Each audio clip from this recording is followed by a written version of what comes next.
제 자산도 많이 아팠습니다. 그래서 오늘은 괜찮아질 거라는 말로 덮지 않겠습니다. 한국에서는 코스피가 이틀 동안 16% 넘게 하락했고 미국에서는 다우가 1000포인트 넘게 빠졌습니다. 계절을 열어보기 싫고 지금이라도 전부 결정해야 할 것 같은 마음이 드는 것이 이상하지 않습니다. 다만 오늘의 가격과 내 장기 계획은 같은 것이 아닙니다. 지금 확인된 숫자를 미국, 한국, 그리고 내가 통제할 수 있는 행동으로 나누면 공포가 판단을 대신하는 것을 줄일 수 있습니다. 이 영상은 바닥을 맞히는 영상이 아닙니다. 단기 투자자와 장기 투자자가 무엇을 따로 확인해야 하는지 차분히 정리하겠습니다. 7월 29일 마감 기준 코스피는 5.98%, 코스닥은 6.12% 하락했습니다. 전날 하락까지 합치면 코스피는 7월 27일 종가보다 16.17%, 코스닥은 13.36% 낮습니다. 두 시장 모두 사상 처음 이틀 연속 서킷 브레이커가 발동됐습니다.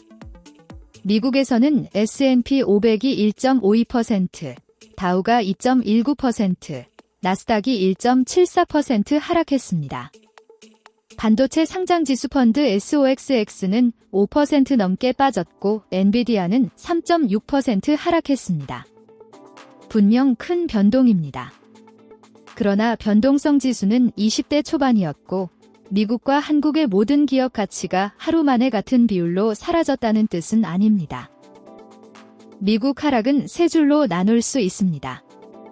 첫째, 인공지능 투자 규모가 실제 이익으로 얼마나 빨리 돌아오는지에 대한 기대가 낮아졌습니다. 좋은 매출만으로는 부족하고 막대한 설비 투자를 정당화해야 하는 단계입니다. 둘째, 브렌트유가 하루 7.3% 올라 88달러 9센트가 되면서 인플레이션 불안이 다시 커졌습니다. 셋째, 미국 10년물 금리는 4.67%, 30년물은 5.20%였습니다. 미래 이익의 현재 가치를 계산하는 할인율이 높아진 것입니다. 연준은 정책금리를 3.5에서 3.75%로 동결했지만 9대 새 표결에서 3명은 오히려 0.25%포인트 인상을 원했습니다.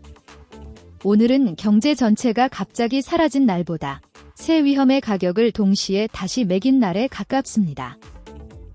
한국의 낙폭이 훨씬 컸던 데에는 구조적인 이유가 있습니다.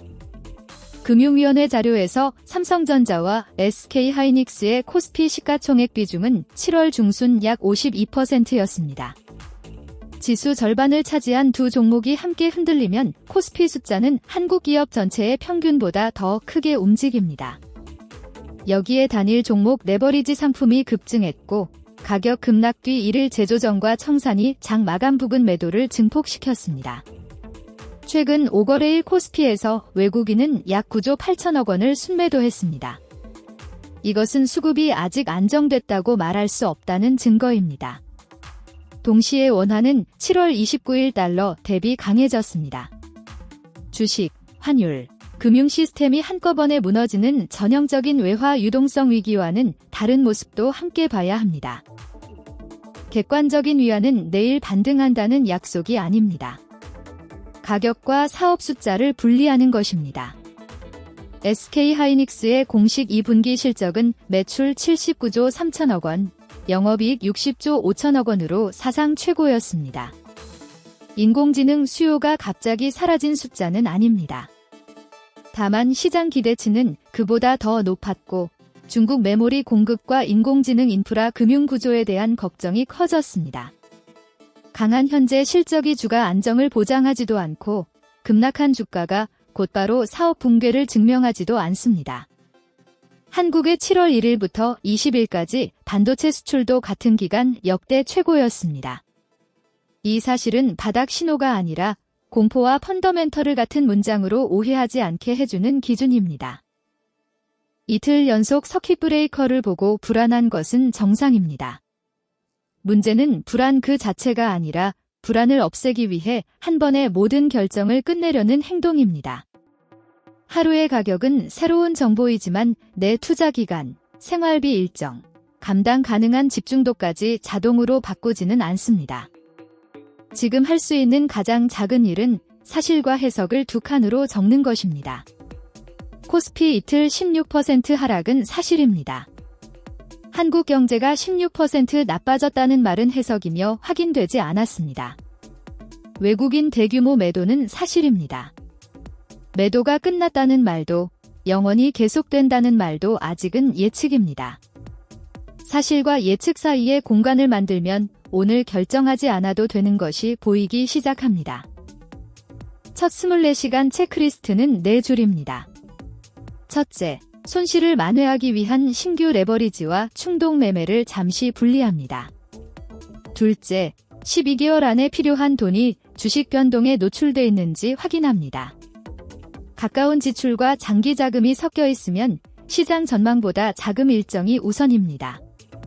셋째, 한국 반도체 개별주, 반도체 펀드, 나스닥 펀드 안에서 같은 인공지능 위험이 얼마나 겹치는지 합산합니다. 상품 이름이 다르다고 위험 요인이 다른 것은 아닙니다.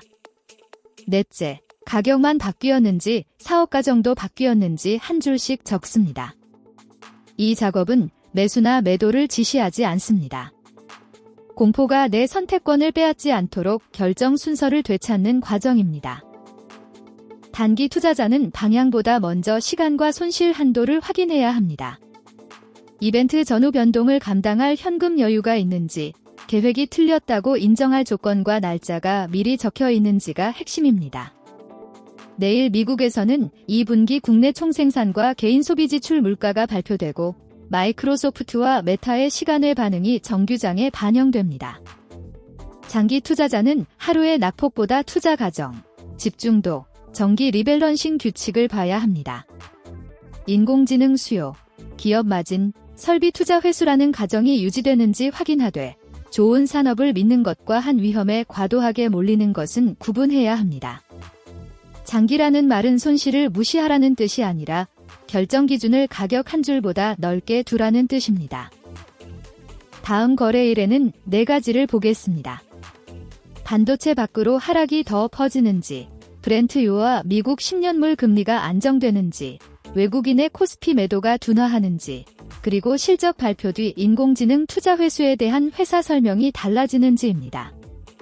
4줄이 개선되면 공포가 진정되는 근거가 생기고 계속 악화하면 현금 일정과 집중도를 다시 점검할 이유가 생깁니다. 어느 쪽이든 오늘 해야 할 결정은 시장의 바닥을 맞히는 일이 아닙니다. 시장이 내 생활 계획과 장기 규칙을 대신 결정하지 못하게 하는 일입니다. 지금 모든 답을 낼 필요는 없습니다. 다음 확인 날짜와 조건을 적는 것만으로도 충분한 첫 행동이 될 수 있습니다. 이 영상은 교육용이며 특정 종목이나 상품의 매수 또는 매도 권유가 아닙니다.